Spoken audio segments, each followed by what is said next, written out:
اے چارہ گرے شوق کوئی ایسی دوا دے جو دل سے ہر ایک غیر کی چاہت کو بھلا دے۔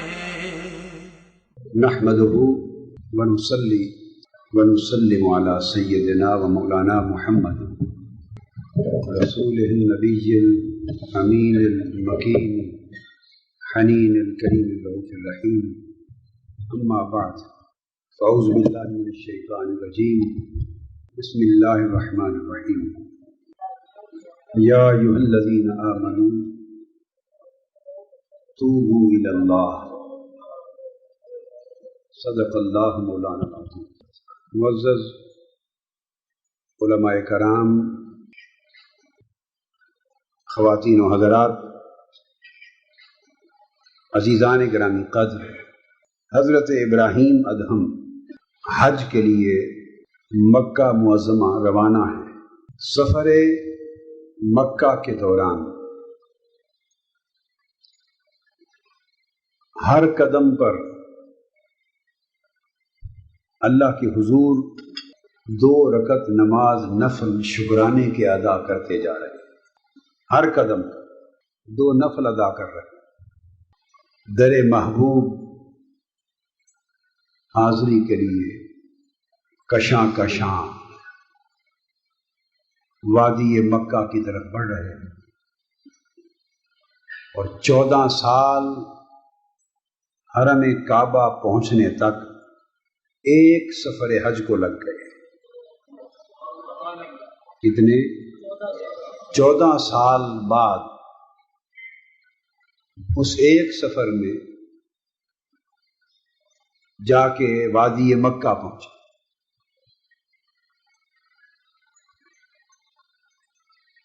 مکہ معظمہ داخل ہوتے ہیں، قدم قدم پر سجدے کرتے ہیں۔ ان کے عالم اشتیاق کا اندازہ کریں کیا ہوگا، دل کے جذبات کی کیفیت کیا ہوگی، بے چینی، اضطراب، کتنے جوش پر۔ جب حرم کعبہ پہنچتے ہیں تو آگے کعبہ دکھائی نہیں دیتا،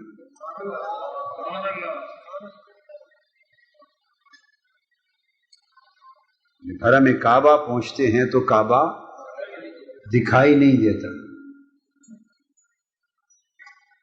پریشان ہو کر اللہ کے حضور گر جاتے ہیں، عرض کرتے ہیں مولا،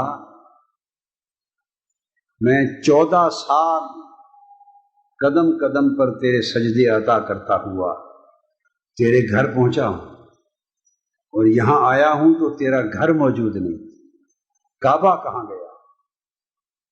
جواب آتا ہے ابراہیم بن ادہم،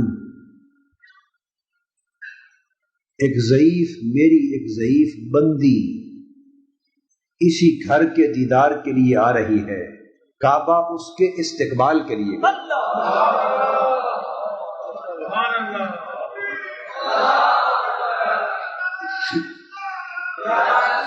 کعبہ اس کے استقبال کے لیے گیا ہے۔ حضرت ابراہیم بن ادہم کانپ جاتے ہیں کہ مولا، کوئی ایسا بھی ہے کہ کعبہ اس کے استقبال پہ جاتا ہے؟ اللہ پاک نے فرمایا، ہاں، رک جا، وہ بوڑھیا، وہ ضعیف بندی میری پہنچنے والی، پہنچنے پر اس کا منظر دیکھنا۔ اور وہ حضرت رابعہ بصری، وہ حضرت رابعہ بصری۔ اب ابراہیم بن ادہم کعبہ کو بھول گئے اور رابعہ بصری کے انتظار میں کھڑے ہیں کہ اب اس کو دیکھتے ہیں، کعبہ جسے دیکھنے کے لیے گیا ہے۔ جب حضرت رابعہ بصری وہاں پہنچی اور کعبے کو اپنے استقبال میں آگے بڑھ کے کھڑا دیکھا تو ان کی دھاڑیں نکل گئی، رو پڑی، ایک چیخ نکلی، سجدے میں گری۔ ابراہیم بن ادہم دیکھ رہے، چیخ کے عرض کرنے لگی، مولا میں مکان تھوڑا دیکھنے آئی تھی، مکین دیکھنے کو آئی تھی۔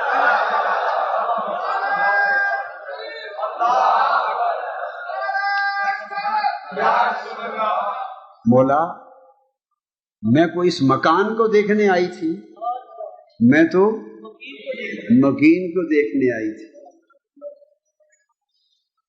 تو نے مکان میری آنکھوں کے سامنے کھڑا کر دیا، میں تو سارا سفر مکان والے کو دیکھنے آئی تھی۔ ابراہیم بن ادہم پوچھتے ہیں، حضرت مائی صاحبہ آپ نے سفر کیسے طے کیا؟ وہ پوچھتی ہیں، بابا پہلے آپ بتائیں آپ نے سفر کیسے طے کیا؟ انہوں نے کہا، میں نے سفر نفلوں کے ساتھ طے کیا، میں نے سفر نفل اور سجدوں کے ساتھ طے کیا۔ آپ جواب دیتی ہیں، میں نے سفر عجز اور انکساری کے ساتھ طے کیا، میں نے عاجزی اور انکساری کے ساتھ طے کیا۔ تو جو لوگ مکان دیکھنے کو جاتے ہیں انہیں مکان کی اصل حقیقت بھی دیکھنے کو ملتی ہے یا نہیں ملتی، مگر جو مکین تکنے کو جاتے ہیں مکان ان کے دیدار اور استقبال کے لیے جاتا ہے۔ یہ کیفیت کیسے پیدا ہوتی ہے کہ کعبہ اللہ کے بندے کی طرف متوجہ ہو جائے؟ یہ کیفیت کیسے پیدا ہوتی ہے؟ آج اس کیفیت کو پیدا کرنے کے لیے ایک چھوٹا سا مضمون آپ کے سامنے بیان کرتا ہوں۔ سورہ آل عمران ہے قرآن مجید میں،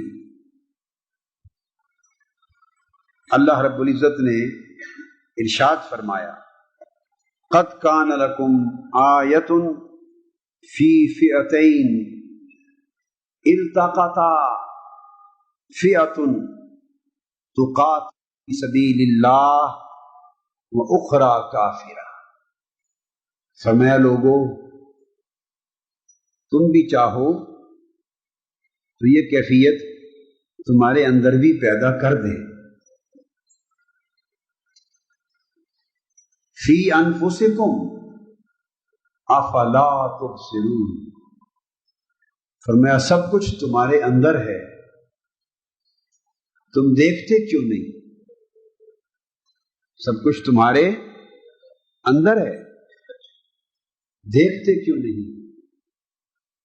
اللہ پاک نے فرمایا بہت سے لوگ دنیا میں ہیں جن کی آنکھیں ہیں مگر وہ دیکھتے نہیں، بہت سے لوگ ہیں جن کے کان ہیں مگر وہ سنتے نہیں، بہت سے لوگ ہیں جن کے دل اور دماغ ہیں مگر وہ سوچتے نہیں۔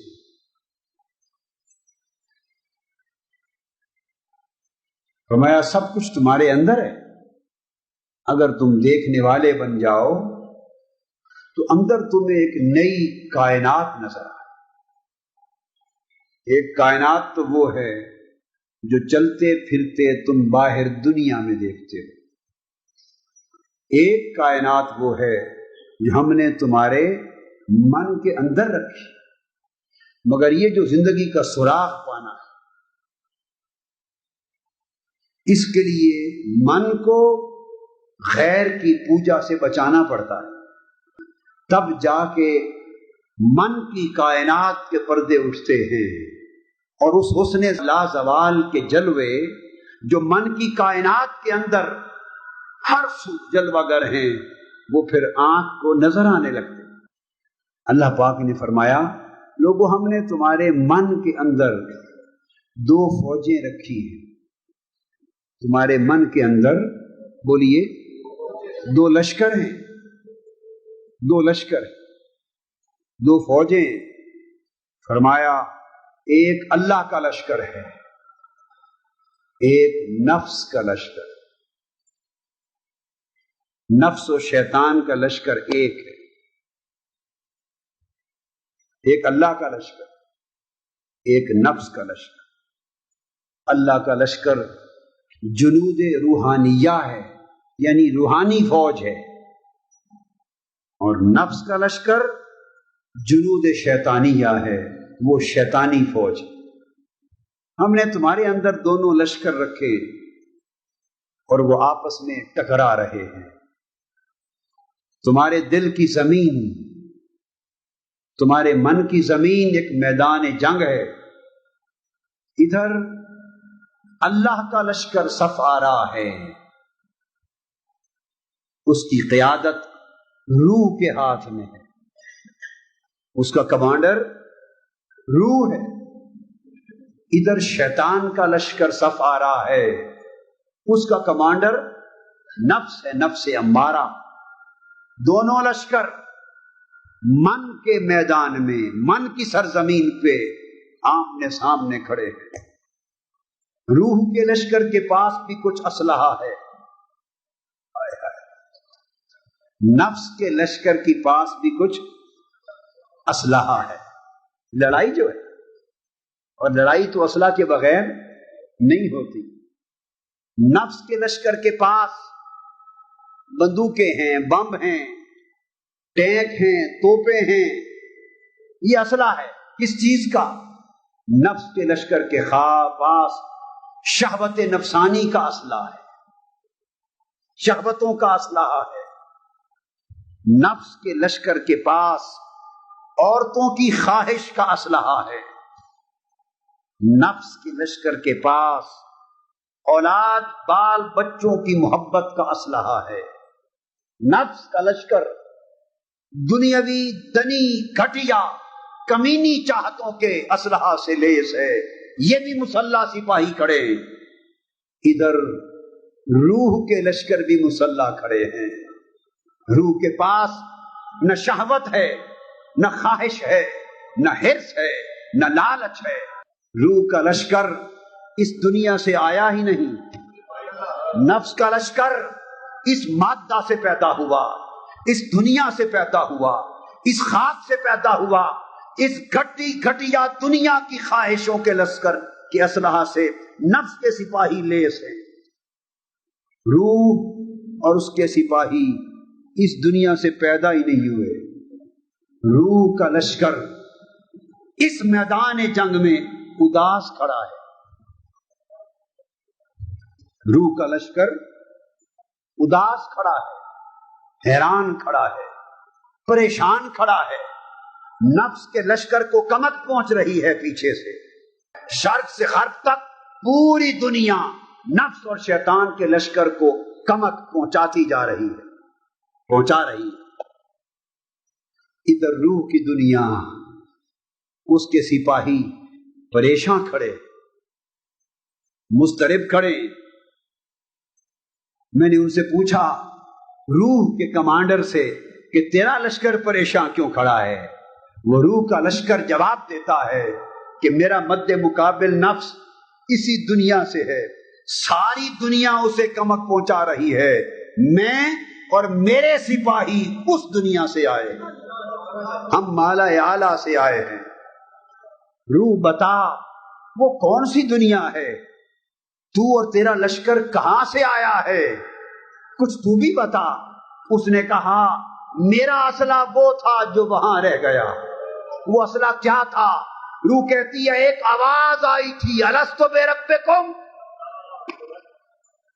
الستو بربکم، کیا میں تمہارا رب نہیں ہوں؟ روحیں بول پڑی تھی ہاں مولا، قالوا بلا، تو ہی تو رب ہے۔ ہمارا اسلحہ اس مولا کی قربت تھی، ہمارا اسلحہ اس رب کی محبت تھی، ہمارا اسلحہ اس رب کے حضور سجدے تھے، تسبیح تھی، اس کی معرفت تھی، اس کی محبت تھی، اس کی طاعت تھی، اس کا تقویٰ تھا، اس کے انوار تھے، اس کی تجلیات تھے۔ ہم مالا اعلیٰ میں رہتے تھے، دائیں تکتے تھے تو ملائکہ نظر آتے تھے، بائیں تکتے تھے تو ارواح انبیاء تھی، اوپر نظر اٹھاتے تھے تجلیات الہیہ آتی تھی، نیچے نگاہ ڈالتے تھے، عرش اور آسمان کی ملکوت کا نظام تھا۔ ہم تو نور کی دنیا کے رہنے والے تھے، میرے لشکر کو اس مادی پنجرے میں بند کر دیا گیا. نفس اپنے دیس میں ہے، نفس اور اس کا لشکر اپنے دیس میں ہے. روح کہتی ہے میں اور میرا لشکر پردیس میں ہے. ان کے پاس ساری متاع دنیا ہے، یہ اس پر اتراتے ہیں، یہ اس پر گھمنڈ کرتے ہیں، اپنی طاقت پہ گھمنڈ کرتے ہیں، دنیاوی ذرائع وسائل پہ گھمنڈ کرتے ہیں.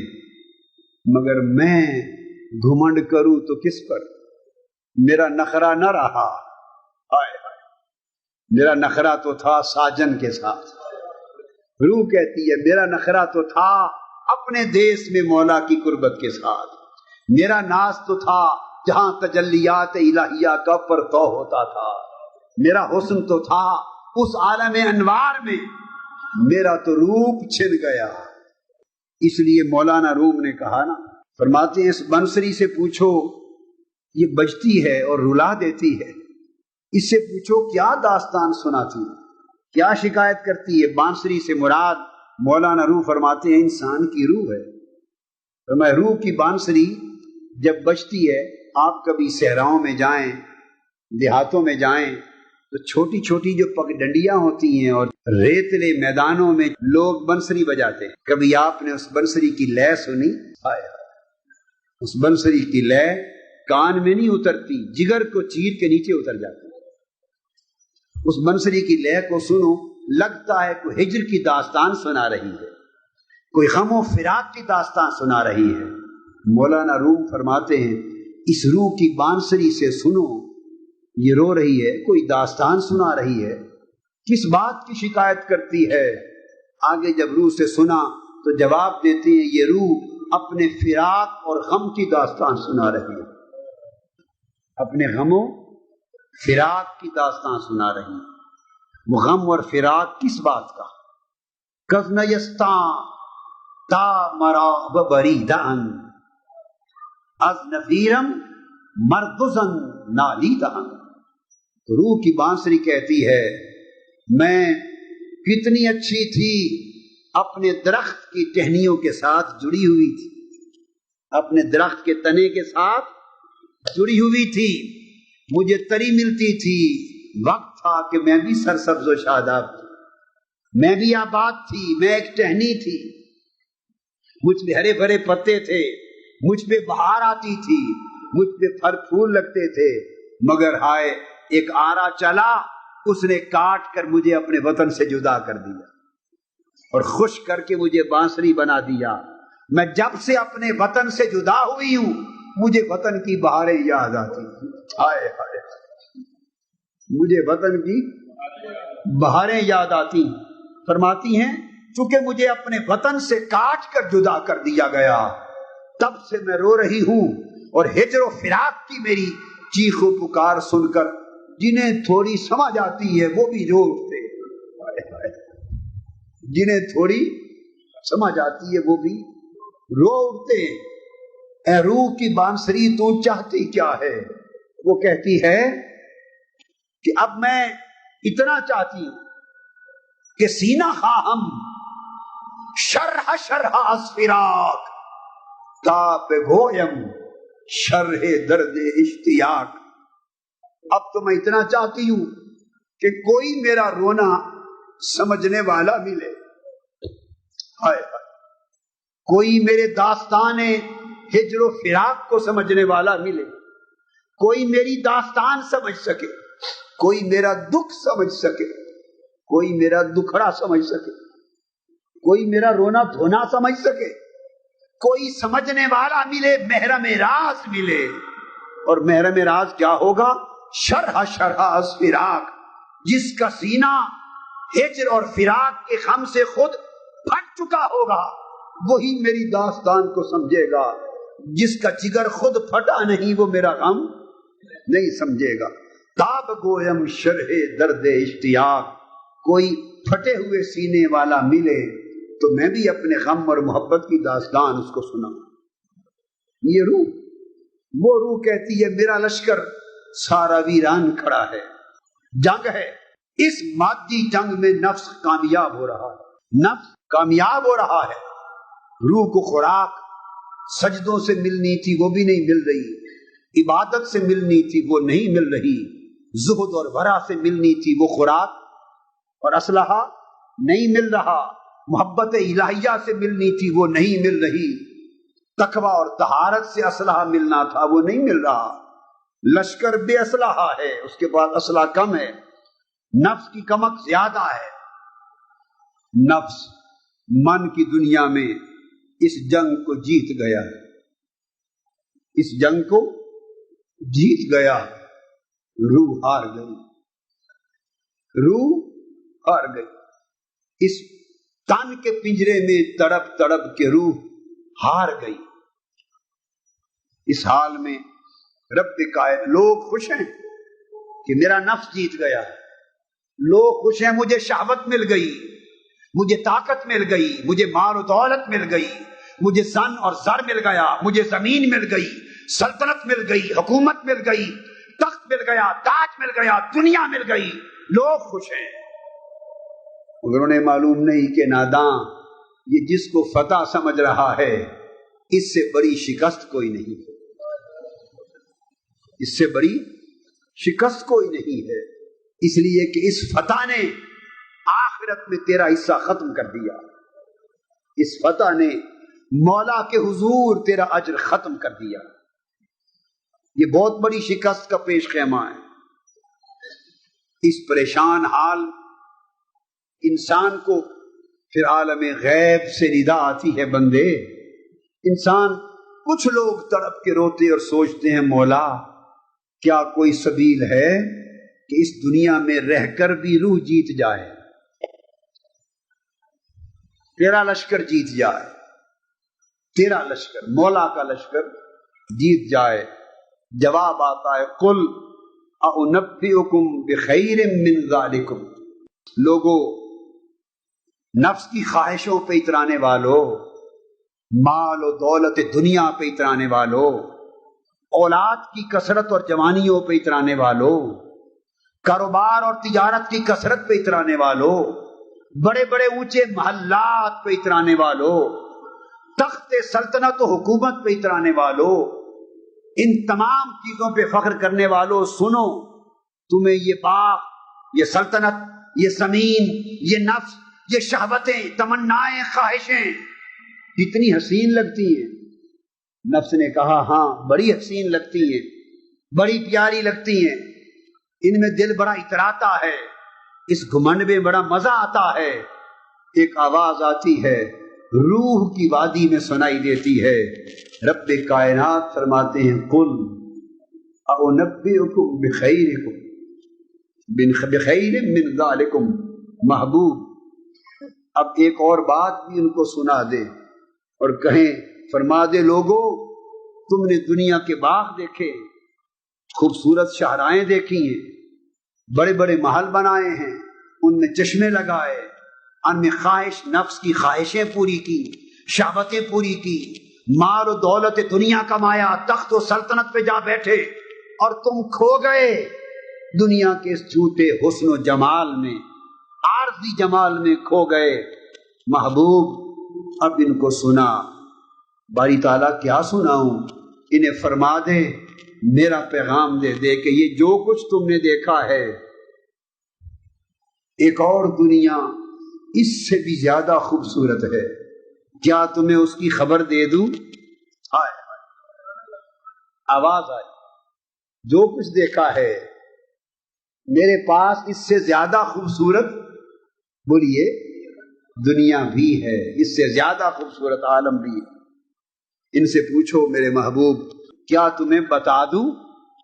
بس اتنی آواز آنے کی دیر تھی، روح تڑپ اٹھی، جن کے اندر بجھتی بجھتی چنگاری بچ گئی تھی، چراغ ٹمٹماتے ٹمٹماتے بچ گئے تھے، جو ہی یار کی آواز آئی کہ تمہیں بتا دوں میرے پاس اس سے زیادہ خوبصورت عالم بھی ہے، اس سے زیادہ پیاری دنیا بھی ہے، اس سے زیادہ پیاری راحت بھی ہے، اس سے زیادہ پیاری لذت بھی ہے، زیادہ پیاری نعمت بھی ہے، اگر پردہ اٹھ گیا اور تم نے وہ لذت چکھ لی مجھے اپنی عزت کی قسم یہ ساری لذتیں بھول جاؤ. محبوب ان سے پوچھو کیا بتا دوں؟ لوگوں نے کہا باری تعالیٰ بتا دے. جواب آیا للذین اتقوا عند ربہم، اگر میرے تقوی کی راہ پر آ جا، لوگوں سے ڈرنے کی بجائے چھوڑ دو لوگوں سے ڈرنا، مجھ سے ڈرنا شروع کر دو. لوگوں کا بندہ بننے کی بجائے فقط میرا بندہ بن جا. لوگوں اور مفاد کی غلامی کا پٹا گلے میں ڈالنے کی بجائے آج سے میری بندگی اور غلامی کا پٹا گلے میں ڈال دو. دنیاوی مفاد کی دہلیز پر سجدہ ریز ہونے کی بجائے آج سے میرے در پہ سجدہ ریز ہو جاؤ. میرا تقوی اختیار کر لو، آج سے میرے بن جاؤ. آج 15 شعبان کی رات ہے، 15 شعبان کی رات ہے. ایک سودا ہو رہا ہے. ایک پہلے وہ دکھا دیا، دنیا کا سودا دکھا دیا. اب رب کائنات فرماتا ہے آج کی رات کے گاہکوں کو، آج کی رات کے گاہکوں کو یہ سودا دیکھ لیا. آپ کپڑے کی دکان پر جاتے ہیں نا، شاہ عالم مارکیٹ جاتے ہیں نا، تو آپ کو دیکھ کر جیسا گاہک کی شکل صورت ہو بذاقطع دکاندار اندازہ لیتا ہے کہ اس قیمت تک کا کپڑا لے گا. تو پوچھتا ہے جی فلاں کپڑا ہے؟ وہ کہتا ہے جی ہاں. وہ 8-10 تھان بچھا دیتا ہے. داخل ہوتے ہی پہلے دکاندار کیا کرتا ہے 10-15 بلب جلا دیتا ہے. ہائے ہائے ہائے، 10-15 بلب، بڑے بڑے بڑے بڑے بلب ٹیوبیں جلا دیتا ہے داخل ہوتے ہی. آپ کو سمجھ نہیں آتی وہ کیوں جلاتا ہے. گاہک کو کیا سمجھ، گاہک شاید سمجھتا ہے کہ میری عزت کے لیے جلایا ہے. نہیں، اپنا سودا چمکدار کرنے کے لیے جلاتا ہے. روشنیاں جلا دیتا ہے، پھر اس کے بعد تھان بچھا دیتا ہے. اور جو حسن جھلک پرنٹ میں جو چمک دمک نہیں ہوتی وہ 10-15-20 بلبوں روشنیوں کے ذریعے ان میں چمک. دیکھو میری بات سمجھو، جو چمک اس حقیقت میں نہیں ہوتی، جو حقیقت میں چمک نہیں ہوتی، اس چمک کی جھلک پیدا کر دیتا ہے. کاش سمجھ آ جائے، کاش وہ جھلک نہیں ہوتی، انسان بہک جاتا ہے. وہ جھلک پیدا کر دی جاتی ہے اور وہی جھلک، وہی چمک انسان کو مار جاتی ہے. وہ اس کی چمک دمک دیکھتا ہے، گرویدہ ہو جاتا ہے. بہت سے گاہک تو اسی گھٹیا کپڑے کے خریدار آتے ہیں خرید کے لے جاتے ہیں، آتے ہیں خرید کے لے جاتے ہیں، آتے ہیں خرید کے لے جاتے ہیں. 50 گاہک آتے ہیں، اسی چمک میں مارے جاتے ہیں، خرید کے لے جاتے ہیں. شام کو ایک گاہک اور آتا ہے،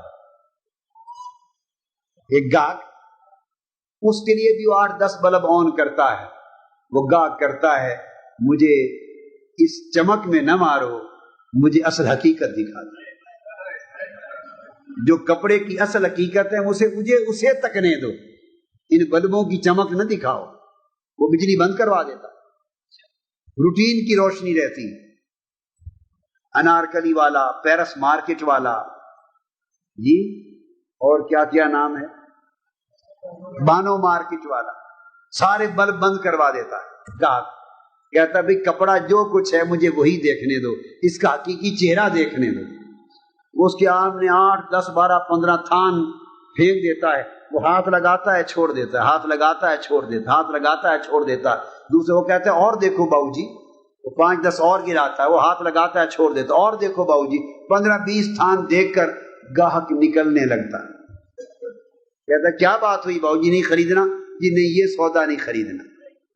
اس وقت وہ سمجھ جاتا ہے کہ یہ گاہک کسی اور شے کا خریدار ہے، یہ کسی اور شے کا خریدار ہے. کہتا ہے پلٹ کے آ جاؤ. قل ہا، اس وقت آواز آتی قل انبئکم بخیر من ذالکم. گاہک واپس نہ جا، سارے گاہکوں کے لیے تو یہی کچھ تھا کہ اکثر گاہک یہی خریدتے رہتے ہیں، لگتا ہے تو کسی اور چیز کا خریدار ہے، تیرے لیے بھی میرے پاس سودا ہے۔ پھر وہ بھیجتا ہے لڑکے کو، اوپر جا فلاں الماری سے تھان اٹھا کر لا، پھر اور تھان آ جاتے، وہ اس گاہک کی طلب کے مطابق تھان پیش کرتا ہے، وہ گاہک خریدتا ہے پھر اس تھان کا۔ وہ تھان ہر ایک گاہک کو نہیں دکھائے جاتے، ہر ایک کو تو دکاندار گاہک کے چہرے سے پہچان لیتا ہے کہ کس شے کا طالب ہے، کس شے کا طالب۔ آج ہم داتا صاحب بھی جاتے ہیں، میاں میر بھی جاتے ہیں، اللہ کے گھر میں بھی آتے ہیں، اللہ والوں کے پاس بھی جاتے ہیں۔ ہفتے کے دن میں نے بھی میں دوستوں سے کہا کرتا ہوں، ملاقات عام کا ایک وقت مقرر ہے، سینکڑوں لوگ ہفتے میں اس دن آ کے ملتے ہیں۔ میں صبح و شام دیکھتا ہوں، جو جہاں جاتا ہے کوئی کہتا ہے دعا کر دیں میرا مقدمہ جیت جائیں، کوئی کہتا ہے اولاد ہو جائے، کوئی کہتا ہے کاروبار بڑھ جائے، کوئی کہتا ہے رزق مل جائے، کوئی کہتا ہے نوکری مل جائے، کوئی کہتا ہے قرض اتر جائے، کوئی کہتا ہے کوٹھی مل جائے۔ الغرض صبح سے شام تک سنو، جتنے گاہک آتے ہیں مطلب کی چیز مانگتے جاتے ہیں۔ میں کبھی کبھی دیکھتا ہوں ایسا گاہک کبھی نہیں آتا جو کہے کہ مولا مل جائے، ایسا گاہک نہیں آتا۔ وہ زمانے گئے جب لوگ اس کے گاہک تھے، جب لوگ آج اس کے گاہک کہاں ملتے ہیں، اور پھر وہ سودا بھی کہاں ملتا ہے، وہ سودا بھی کہاں ملتا ہے۔ بھلے دن گئے، بھلے دن۔ لوگ تو آج دنیا کی چمک کے طالب ہیں، لوگ تو آج دھوکے کے طلبگار ہیں، دھوکے کے طلبگار ہیں، لوگ آج گھٹیا چیز کے طلبگار ہیں، اس مالا اعلیٰ کی اونچے سودے کا طلبگار نہیں ہے۔ اللہ پاک نے فرمایا آؤ لوگوں میرے پاس ایک اس سے اونچا سودا بھی ہے، اور وہ سودا کیا ہے؟ فرمایا اس سودے کی بھی قسمیں ہیں، فرمایا فرحت الجنات۔ مولا سمجھ گیا کہ یہ مادی نفسانی شہوانی شیطانی سودا کا طلبگار بولیے نہیں ہے، یہ بندہ اعلیٰ چیز مانگتا ہے، یہ بندہ اعلیٰ چیز مانگتا ہے۔ رب کائنات نے فرمایا آؤ اس گھٹیا کے مقابلے میں اعلیٰ سودا بھی ہے، ذرا اس کو دیکھو۔ تو فرمایا عند ربہم جنات، آؤ ایک فرحت جنات بھی ہے، جنتوں کا حسن دیکھو، جنا باغ بھی دیکھ لو، کیا جنا باغ بھی دیکھ لو، ریس کورس پارک بھی دیکھ لو، اور خوبصورت خوبصورت باغات بھی دیکھ لو، مری بھی دیکھ لو، ایوبیا بھی دیکھ لو، ایبٹاباد بھی دیکھ لو، سوات بھی دیکھ لو، کاغان ناران بھی دیکھ لو، دنیا کے سارے حسن یورپ کے بھی دیکھ لو، سب کچھ دیکھ لو، زمینی حسن۔ فرمایا اب کچھ یہ تمہارے باغ ہیں، اب کچھ باغ میں نے بھی لگا رکھے، یہ دنیا کے مالیوں کے لگائے ہوئے باغ ہیں، کچھ باغ میں نے بھی لگا رکھے۔ فرحت الجنات، آؤ میری جنتوں کا نظارہ کر لو، میری جنتوں کا نظارہ کر لو۔ کچھ گاہک انہوں نے دنیا کی طلب میں کھونے کی بجائے جنتوں کا سودا کر لیا، جنتوں کا سودا کر لیا، وہ دنیا کا سودا کرنے سے بہتر رہے۔ دنیا چھوڑنے سے غرض نہیں، چھوڑنے کی بات بولیے، چھوڑنے کی بات نہیں کر رہا، یہ نہیں کہہ رہا کہ گوال منڈی کے سیری پائے چھوڑ دو، سیری پائے نہیں چھڑا رہا، نسبت روڈ کے سیری پائے نہیں چھڑا رہا، گوال منڈی کی مچھلی نہیں چھڑا رہا، حلوہ پوری نہیں چھڑا رہا، میری بات سمجھ گئے؟ کھانا پینا رہنا یہ نہیں چھڑا رہا۔ میں تو کہہ رہا ہوں کہ اس کے سوداگر نہ بنو، اس کو برتو، اس کو اپنی سواری بناؤ، دنیا کو اپنی سواری بناؤ، اسے اپنے اوپر سوار نہ کرو، اسے اپنے اوپر سوار نہ کرو، اسے پہنو مگر ٹوپی نہ بناؤ، جوتا بنا کے پہنو، استعمال کرو، ضرورتیں پوری کرو، سب کچھ کرو، کوئی پابندی نہیں، مگر اس پر اتراؤ نہیں، اس پر بھروسہ نہ کرو، اس میں بک نہ جاؤ۔ بکنے کے لیے ایک اور سودا ہے، بکنے کے لیے ایک اور سودا ہے، اور وہ کیا؟ کچھ لوگ پھر جو دنیا کے سوداگر نہ بنے، انہوں نے جنت کا سودا کر لیا۔ کچھ لوگوں نے کہا مولا یہ نہیں، اس سے کوئی اچھا سودا بھی ہے تو دکھا، ہائے اس سے کوئی اچھا سودا بھی ہے تو دکھا۔ اللہ پاک نے فرمایا کہ یہ تھوڑے اور اچھے گاہک ہیں، یہ تھوڑے کہ جنتوں کے بھی سوداگر نہیں، جنتوں کے بھی سوداگر نہیں، یہ بھی ان سے اونچے ذوق والے گاہک ہیں۔ فرمایا پھر تجری من تحتها الانہار خالدین فیہا، آگے آؤ، اب تمہیں جنتوں کے وہ حصے دکھاتے ہیں جہاں میری رحمت کی نہریں چل رہی ہیں، جہاں میری قربت کے، جہاں میری رحمت کی نہریں چل رہی ہیں، میری محبت کے چشمے ابل رہے ہیں، چشمے ابل رہے ہیں، اور محبت والے ان چشموں کے ارد گرد بہ کر ان محبت کے چشموں کے پانی پی رہے ہیں۔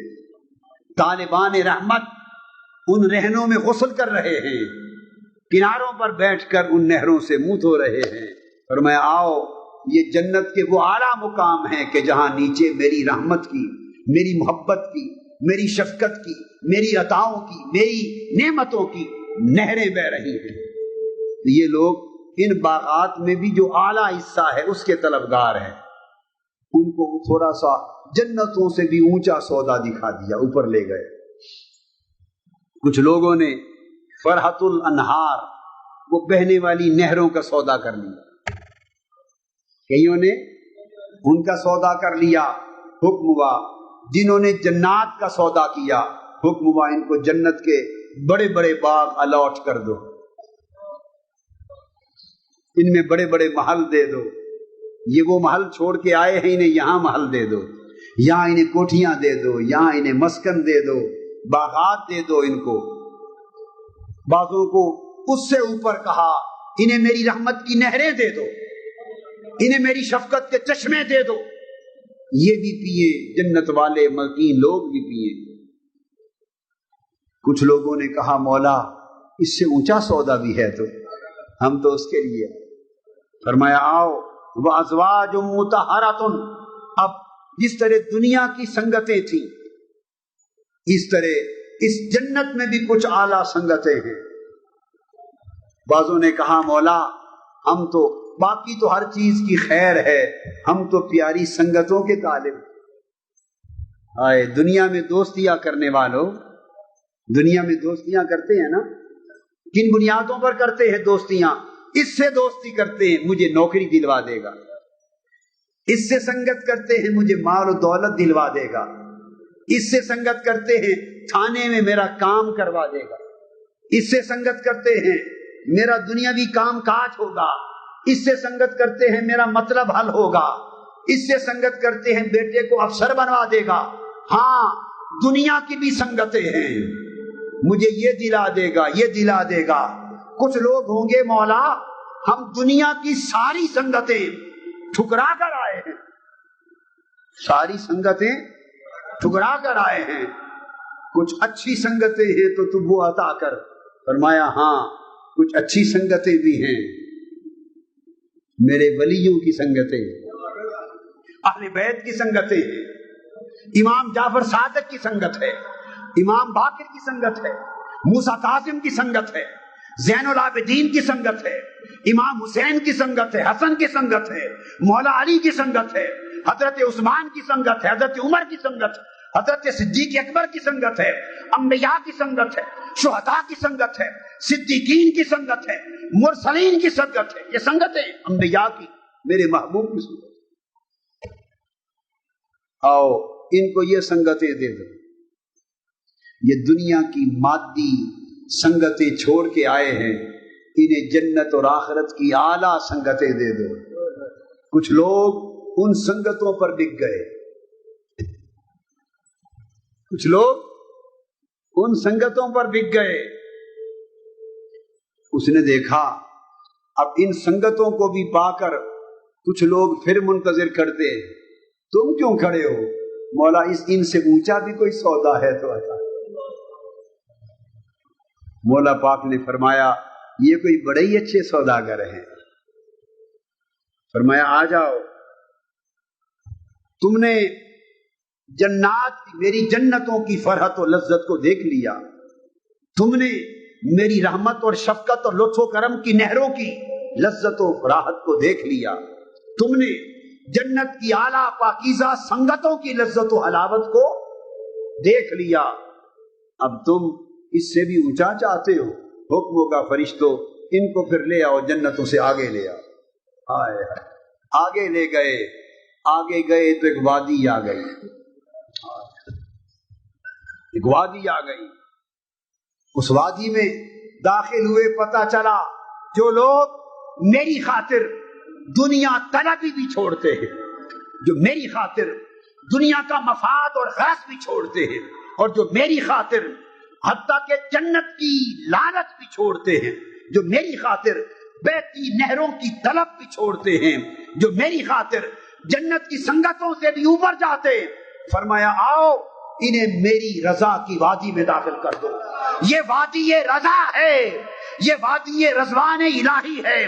وردوان من اللہ، یہ خدا کی رضا کی وادی ہے، رب کی مسکراہٹ کی وادی ہے، رب کے راضی ہونے کی وادی ہے. رضوان کی بارشیں ہو رہی ہیں، خدا کی رضا کی ٹھنڈی ہوائیں چل رہی ہیں. دو عالم سے کرتی ہے بیگانہ دل کو. عجب چیز ہے لذت آشنائی. یہ کون لوگ ہیں جو مولا کی خاطر ساری دنیا کو ناراض کر کے آئے تھے، سب کو ناراض کیا، رب کی رضا لی. رب نے کہا یہ بندہ دو عالم سے خفا میرے لیے ہے، اس کو میری رضا میں داخل کر دو، اس کو میری وادی رضا میں داخل کر دو. اس نے شاہان وقت کو ناراض کر لیا، اس نے دنیا کو ناراض کر لیا، اس نے برادری کو ناراض کر لیا. برادری نہیں مانتی تھی، اس نے کہا نہیں مانتی تو جائے. اس نے بھائیوں کو ناراض کر لیا، بھائی نہیں مانتے تھے، کہتے تھے اس راہ پہ نہ چلو تکلیف ہوگی. اس نے کہا ہوتی ہے تو ہوتی رہے، بھائی بھی جائیں. خونی رشتے قربان کر دیے، برادریاں قربان کر دی، علاقے قربان کر دیے، ساری سنگتیں چھوڑ دی، مفاد چھوڑ دیا، سارے جگ کو ناراض کر لیا. کس لیے؟ بندے بتا تو نے سارے جگ کو ناراض کس لیے کیا؟ بندہ کہتا ہے مولا تیری رضا کے لیے. ہائے ہائے، میں نے سنا تھا کہ جو سارے جگ کو ناراض کر کے تیرے پاس آئے گا تو کہے گا کہ یہ بندہ دو عالم سے خفا میرے لیے ہے. تو کہے گا یہ میری خاطر سب کو ناراض کر کے آیا ہے، آؤ میں اسے اپنی رضا کی گود میں بٹھا لوں، اپنی رضا کی گود میں بٹھا لوں. یہ طالب بن کے آیا تھا، آؤ اسے مطلوب بنا لوں. یہ محب بن کے آیا تھا، آؤ اسے محبوب بنا لوں. یہ منتظر بن کے آیا تھا، آؤ اسے منتظر بنا لوں. وہ کسی نے کیا خوب کہا کہ ایک شعر ہے، مجھے اس کا غم نہیں ہے، مجھے اس کا غم نہیں ہے کہ بدل گیا زمانہ، میری زندگی ہے تم سے کہیں تم بدل نہ جانا. مولا میں تو تیری طاق میں آیا، تیری رضا کے لیے آیا، تیرے مکھڑے کی طلبگار. کچھ لوگ اللہ کی رضا کی وادی میں، مولا اچھی وادی ہے ہمیں یہی ٹھکانہ دے دے. حکم ہوگا ان کو میری رضا کی وادی میں مسکن دے دو. ہائے میری رضا کی وادی میں مسکن دے دو. بڑے اونچے طلب رکھنے والے، بڑے اونچا ذوق رکھنے والے، خدا کی رضا کی وادی میں ٹھہرا دیے گئے۔ اچانک دیکھا کچھ لوگ وہاں بھی اداس کھڑے ہیں۔ ان سے پوچھا ارے میری رضا کی وادی تک آ گئے ہو، اب کیوں اداس کھڑے ہو؟ انہوں نے کہا مولا ہم نے راتوں کے بستر چھوڑے تھے،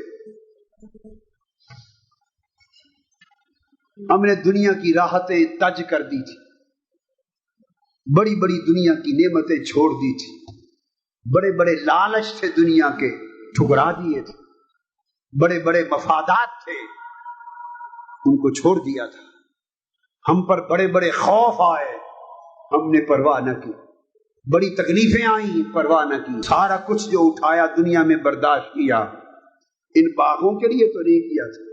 آئے آئے اچھا جو نرم گداز بستر چھوڑے راتوں کے اندھیروں میں روتے تھے، بڑی بڑی راحتیں چھوڑتے تھے، تکلیفیں اٹھاتے تھے، مولا ہم نے چشموں اور نہروں کے لیے تو سب کچھ نہیں چھوڑا تھا، اچھا مولا یہ سب کچھ چھوڑ دیا تھا دنیا میں، ہم نے یہ ان دنیا آخرت کی سنگتوں کے لیے نہیں چھوڑا تھا۔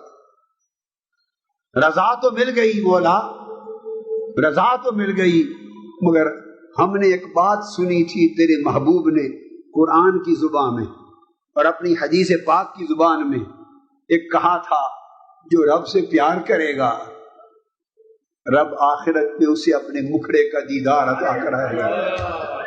مولا ہم نے تو سارا کچھ چھوڑا تھا اس انتظار میں کہ وہ لمحہ کب آئے گا جب تیرا دیدار نصیب ہوگا، تیرے مکھڑے کا دیدار نصیب ہوگا، رب کائنات کا حکم آئے گا، ملائکہ یہ تو عاشق لوگ لگتے ہیں، آئے ہائے ہائے یہ طالب نہیں یہ تو عاشق ہیں، لاؤ واللہ بصیر بالعباد، ان کو وادی رضا سے اٹھا کر وادی دیدار میں پہنچا دو، اس مقام پر پہنچا دو، ینظر الیہ ینظر الیہم وینظرون الیہ، اس مقام پر لا کر اپنے عاشقوں کو کھڑا کر دیا جائے گا، حکم ہوگا میرے اور میرے عاشقوں کے درمیان پردے ہٹا دیے جائیں، ملائکہ ہٹ جائیں، دنیا ساری ہٹ جائے، کوئی راستے میں پردہ حائل نہ رہے، جب عاشق لا کے کھڑے کر دیے جائیں گے حکم ہوگا ینظر الیہم وینظرون الیہ، حکم ہوگا لوگوں اب میری طرف تم تکو میں تمہاری طرف تکتا ہوں۔ نعرہ تکبیر، نعرہ رسالت، میری طرف تم میری طرف تکو میں تمہاری طرف تکتا ہوں، اور معلوم نہیں کتنی دیر تک وہ عاشق اپنے محبوب کا رخ تکتے رہ جائیں گے، اور کب تک وہ انہیں تکتا رہ جائے گا۔ یک نگاہ ناز جانا قیمت ایمان با، اس ایک نگاہ کے لیے سب کچھ قربان کر دیا جائے، مگر یہ مقام نصیب کن کو ہوگا؟ اس کے لیے ضروری ہے کہ پہلے باطن میں شوق کی چنگاری بھڑکے، راستہ بتا رہا ہوں، ضروری ہے کہ باطن میں شوق کی بولیے چنگاری بھڑکے، اور اس چنگاری کو طلب آخرت اور اللہ کی طلب اور محبت کی پھونک لگے،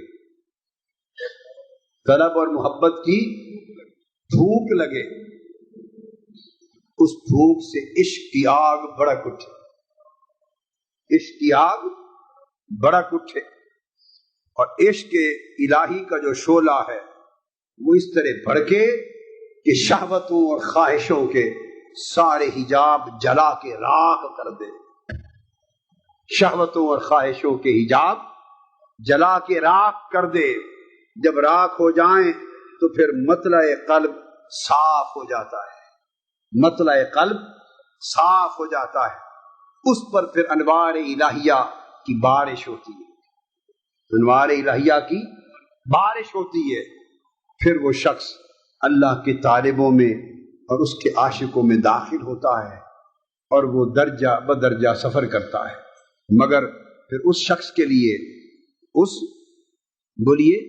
شخص کے لیے آداب سخت ہو جاتے ہیں، اس کے لیے آداب سخت ہو جاتے ہیں۔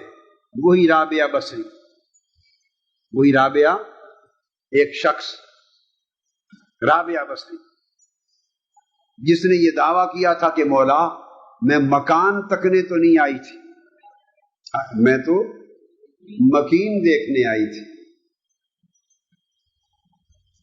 رب کائنات نے فرمایا مکین کو دیکھنا ہے تو اگلے سال پھر آنا، فرمایا وہ مکین دیکھنا ہے تو اگلے سال پھر آنا۔ اگلے سال رابعہ بصری نے انکساری اور عاجزی کا اور عبادت گزاری کا وہ سفر کیا کہ 7 سال میں بصرہ سے چل کے مکہ پہنچی۔ 7 سال میں اٹھی نہیں، سجدے ہی کرتی کرتی مکہ پہنچی، سجدے ہی کرتی کرتی مکہ پہنچی۔ 7 سال کے بعد اب مکین کو تکنے کے لیے جب مکہ پہنچی، صرف حالت سجدے میں پاؤں پہ سفر نہیں کیا، سجدوں پر سر پہ سفر کیا، جبین پر سفر کیا۔ 7 سال بعد اب عاشقوں کا حال بتاتا ہوں ہوتا کیا ہے۔ جب سفر کر کے پہنچی، آواز آئی رابعہ مکین کو دیکھنا ہے، تو اوپر نگاہ اٹھائی حضرت رابعہ بصری نے، نور کے حجابات دیکھے، ابھی حجابات کی طرف نگاہ پڑی ہی تھی کہ چونکہ خاتون تھی تو خاتون والی حالت لاحق ہو گئی، حجابات کی طرف نگاہ اٹھی ہی تھی، عورت تھی تو عورت والی حالت، جسمانی حالت لاحق ہو گئی۔ آواز آئی کہ رابعہ اب اس جسمانی حالت میں نگاہ نیچے کر لے اور انتظار کر۔ عرض کیا باری تعالیٰ 7 سال کے بعد شوق جید یہاں پہنچا تھا، اور اس کے بعد بھی رکاوٹ، اس نے کہا عاشقوں کو اتنا ہی صبر کرنا پڑتا ہے، ابھی ہزارہ عاشق انتظار کے پردوں میں بیٹھے ہیں، ہزارہ عاشق اپنی تمناؤں اور اپنی خواہشوں کا خون کر کے انتظار کے مرحلوں میں بیٹھے ہیں، تیری باری خدا جانے کب آئے۔ اتنا انتظار کرنا پڑتا، اتنا، بولیے، اور کیفیت زندگی میں کیا ہوتی ہے جو اس کے طالب ہوتے ہیں۔ حضرت رابعہ بصری فرماتی ہیں کہ مجھے ایک مرتبہ زندگی میں بڑا سخت بخار ہوا اور طویل عرصہ شدت بخار کے ساتھ، جسمانی تکلیف کے ساتھ بستر پہ پڑی رہی، طویل عرصہ بستر پہ پڑی رہی۔ لوگ عیادت کو آتے، پوچھتے، ہر کوئی سمجھتا تو یہ تکلیف ہوئی، کوئی سمجھتا یہ تکلیف ہوئی، کوئی کہے یہ علاج کر لو، یہ علاج کر لو، وہ مسکرا دیتی۔ انہوں نے کہا جس دن کوئی مرض کو سمجھنے والا آئے گا تو بتاؤں گی۔ پھر کوئی اللہ کا عاشق ایک دن آیا، اس نے پوچھا رابعہ اتنا طویل عرصہ ہو گیا تیری بیماری اور بخار کو، وجہ کیا ہے؟ فرمانے لگی بخار نہیں سزا ہے، بخار نہیں سزا ہے۔ پوچھا رابعہ تو نے کون سا گناہ کیا تھا؟ کون سا گناہ کیا تھا حضرت رابعہ بصری جس کی سزا ملی؟ فرمانے لگی بہت بڑا گناہ کر بیٹھی۔ کیا تھا؟ عرض کیا کہ دل میں ایک دن جنت کی خواہش آ گئی، ایک دن جنت کی خواہش آ گئی، عالم غیب سے مجھے آواز آئی، جھڑکا گیا اور آواز آئی چھڑک میں رابعہ پیار ہم سے کرو اور طلب جنت کی کرو۔ ہائے ہائے ہائے،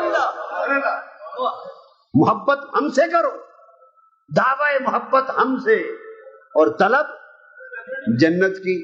اس چھڑک سے آج کے دن تک بیمار پڑی۔ ہائے ہائے، کسی کو کیا خبر، محرم ای ہوش جز بے ہوش نیست، مر زبان را مشتری چوں گوش نیست۔ زبان کا سوداگر کان ہے، کان نہ ہو سارا جسم سلامت ہو، زبان ساری رات بولتی رہے، اگر کان سننے والے نہ ہوں تو جسم کو کیا خبر یہ بیچاری کیا بول رہی ہے؟ سارا جسم سلامت ہو مگر زبان کا سوداگر، زبان کا سودا لینے والا کوئی نہیں۔ مولانا روم فرماتے ہیں زبان کا سودا کان ہی لے سکتے ہیں۔ فرمایا لوگوں یہ ایک ایسا ہوش ہے کہ جنت کی طلب کی تو جھڑک مل گئی، یہ ایسا ہوش ہے کہ اس ہوش کی خبر سوائے بے ہوش کے کسی کو نہیں ہے۔ جو لوگ بے ہوش ہو گئے ہیں انہی کو اس ہوش کی خبر ہے، جو بے ہوش ہو گئے ہیں انہی کو اس ہوش کی خبر ہے۔ اگر اس ہوش کی خبر لینی ہے تو حضرت موسیٰ علیہ السلام سے جا کے، حضرت موسیٰ علیہ السلام سے پوچھو جنہیں حکم الہی نے 40 دن اور 40 راتیں طور پر رکھا، طور پر رکھا، وحی الہی ہوئی، میٹھی میٹھی باتیں ہوئی، اللہ نے اپنا کلام سنایا، تورات نازل کی۔ جب اللہ کا کلام سنا، میٹھی میٹھی باتیں سنی تو دل میں شوق کی آگ بھڑک اٹھی۔ عرض کیا مولا جو میٹھی میٹھی باتیں سناتا ہے کبھی مکھڑا بھی دکھائے، سونا ایک گالی سنانا کدی مکھڑا بھی دکھاویں، ہاں وسدے ہاسے تے وسدے ناسے، تیری جھوک دے آسے پاسے، سن دے آسے مٹھیاں گالی، سونا یار سنیں دا ہاسے۔ وہ میٹھی باتیں میٹھی گالی، خواجہ غلام فرید بات کرتے ہیں، میٹھی میٹھی باتیں سن سن کر شوق کا شعلہ بھڑک اٹھا۔ کہا مولا روز تیری باتیں سنتا ہوں کبھی مکھڑا بھی دکھا دے۔ رب ارنی انظر الیہ، مولا اپنا آپ دکھا دے، اپنا آپ مجھے اپنا آپ دکھا دے۔ کیا کہا؟ رب ارنی انظر الیک، مجھے اپنا آپ دکھا دے۔ رب کائنات نے فرمایا موسیٰ ابھی مجھے دیکھنے کی نوبت نہیں آئی، اس لیے کہ ابھی تو اپنے میں اور مجھ میں فرق جان رہا ہے۔ تو یہ کہتا ہے نا مولا مجھے اپنا آپ دکھا دے۔ ابھی یہ ہوش ہے کہ تو مجھے ہے اور میں ہوں، ابھی یہ ہوش ہے کہ میں ہوں اور تو ہائے ہائے۔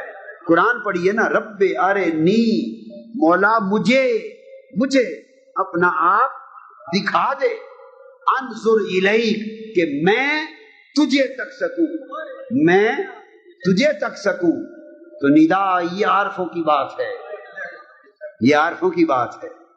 ندا آئی موسیٰ ابھی تو یہ اس ہوش میں ہے کہ تو ہے اور میں ہوں، اور محرم ای ہوش جز بے ہوش نیست، جب تک تیرے میں ہونے کا ہوش باقی ہے اور میرے تو ہونے کا ہوش باقی ہے تب تک میں کیسے دکھاؤں میں بھی تو تے تو بھی تو، اتھے بلا کون نمانا۔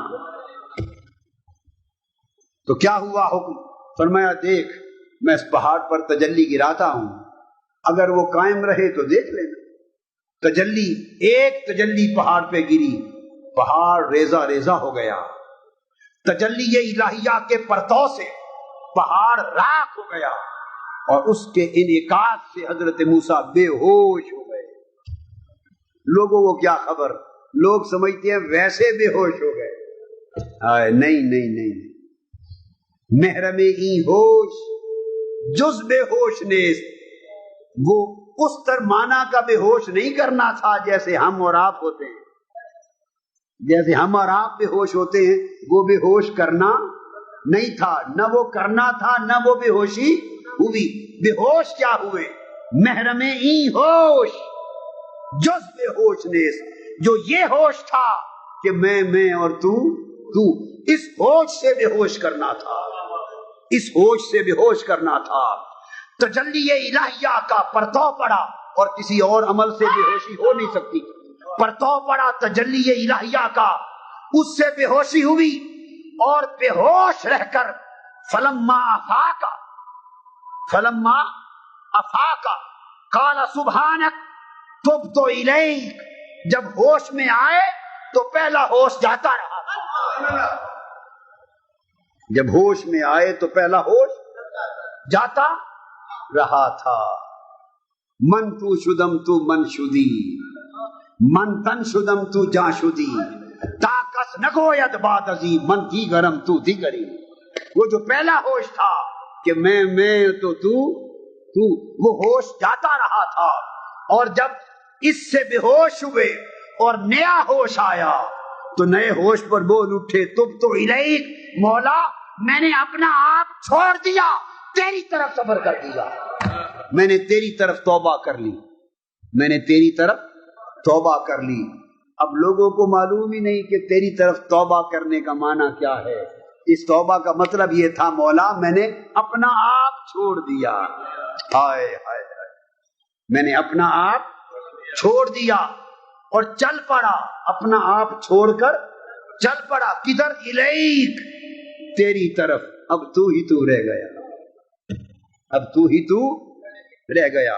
تو جب یہ مولا کریم کی بارگاہ میں حضرت موسیٰ علیہ السلام بولے مولا میں نے اپنا آپ چھوڑ دیا، میں سے نکل آیا، میں سے نکل آیا، اب میں خود نہ رہا، صرف خدا رہ گیا، میں نے خود ہی کو چھوڑ دیا اور خدا کی طرف چل پڑا۔ تو رب کائنات نے فرمایا موسیٰ اگر تو خود ہی کو چھوڑ کر خدا کی طرف چل پڑا تو میرا جواب بھی سن، یا موسیٰ انی اصطفیتک، میں نے تمہیں مصطفیٰ بنا دیا، میں نے تمہیں استفاء چن لیا، میں نے تمہیں مقام استفاء دے دیا، میں نے تمہیں مصطفیٰ بنا دیا۔ تو حضرت موسیٰ اپنے مقام کے انتہا پر پہنچے، حضرت موسیٰ اپنے مقام کی انتہا پر پہنچے، اس انتہا پر جہاں انہوں نے خود کو چھوڑ دیا، خود کو چھوڑ دیا، اپنے مقام کی انتہا پر پہنچے تو مصطفیٰ بنے۔ تو حضرت موسیٰ کی انتہا ہوئی تو مصطفیٰ ہوئے، اور کملی والے کی ابتدا ہوئی تو مصطفیٰ ہوا۔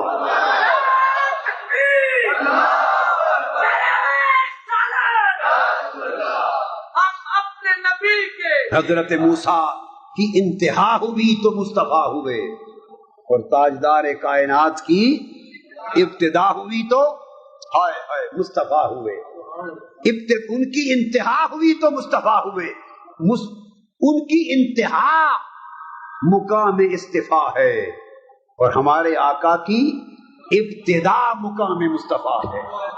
اس لیے چونکہ ان کی انتہا مقام مصطفیٰ تھی، اس لیے انہیں جا کر طور پر جا کر دیدار مانگنا پڑا،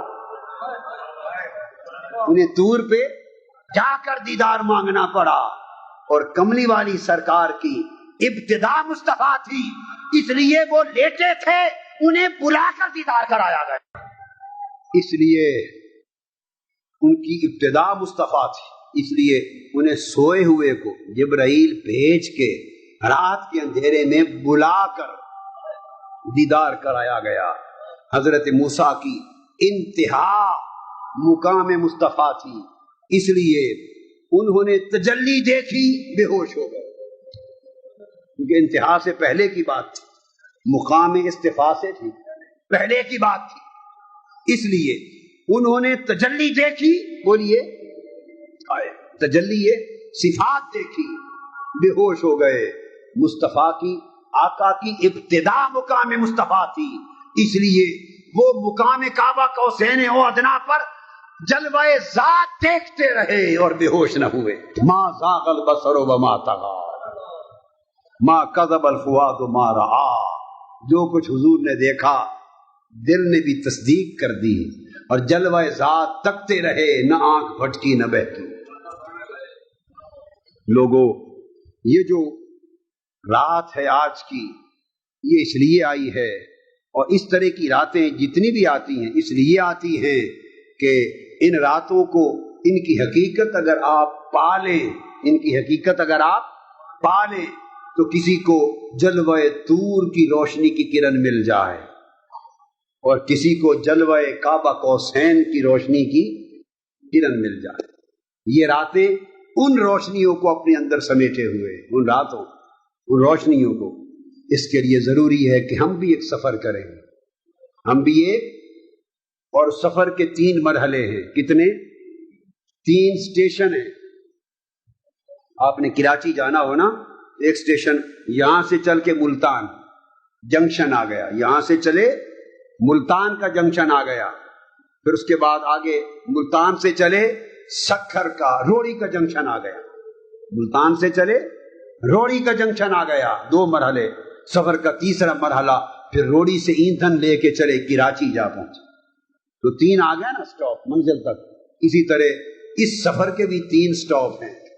ایک ہے، اور یہ توبہ کا سفر ہے، تبت الیک. ایک ہے گناہ سے، خطا سے ثواب کی طرف توبہ کرنا. توبہ کیا؟ خطا سے بولیے ثواب کی طرف. خطا کو چھوڑ دو، آج کی رات توبہ کرو. آج کی رات توبہ کرو. گناہ سے توبہ کرو، ندامت کرو، اختیار کرو ندامت، شرمندگی اختیار کرو. شرمندگی اور ندامت کے ساتھ ترک گناہ کرو.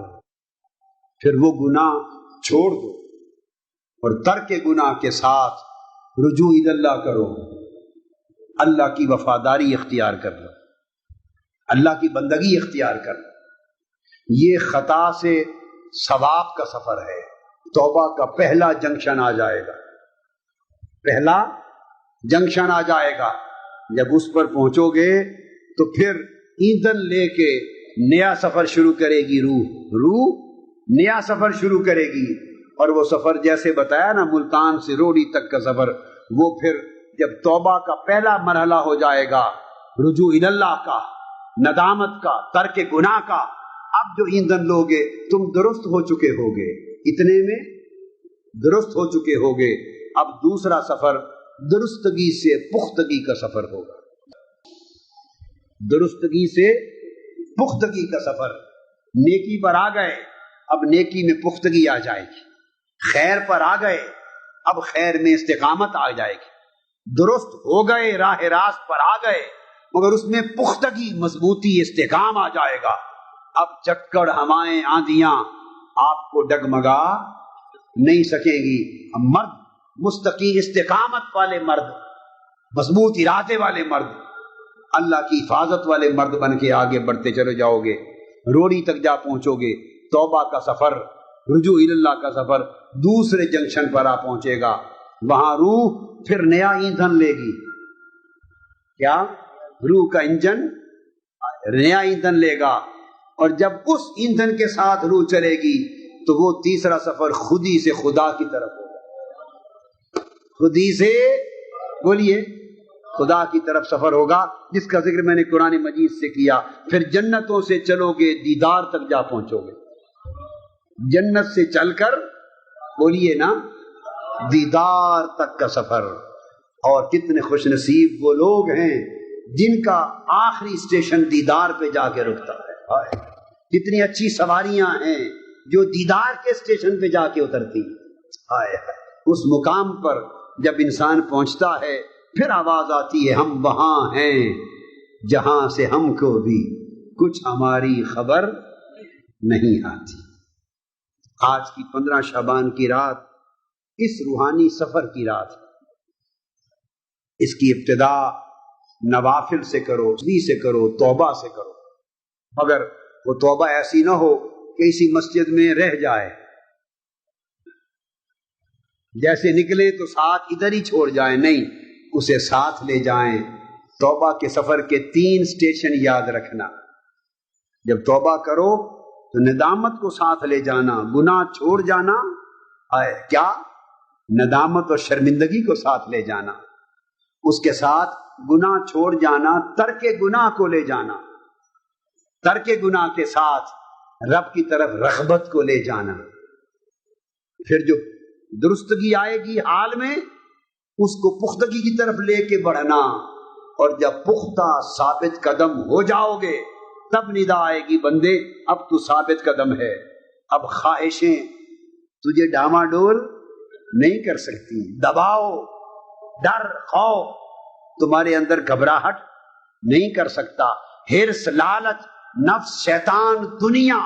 جب رب کریم دیکھے گا نا کہ میرا بندہ اب پھسلنے سے نکل گیا، تب آواز آئے گی بندے اب تو راہ استقامت پر پختہ ہو گیا ہے، اب تجھے اگلا مزہ چکھائیں اور خودی سے خدا کی طرف لے کے چلے. جب خودی سے خدا کی طرف چلو گے پھر جنت سے لے کر دیدار کی وادی تک جا پہنچو گے. اور اللہ کے بندوں نے یہ سفر طے کیے. آج رات اس سفر کا ارادہ کرو. تو لوگوں کیا خواہش نہیں کہ یہ گوال منڈی بھی رحمت منڈی بن جائے؟ نہیں خواہش؟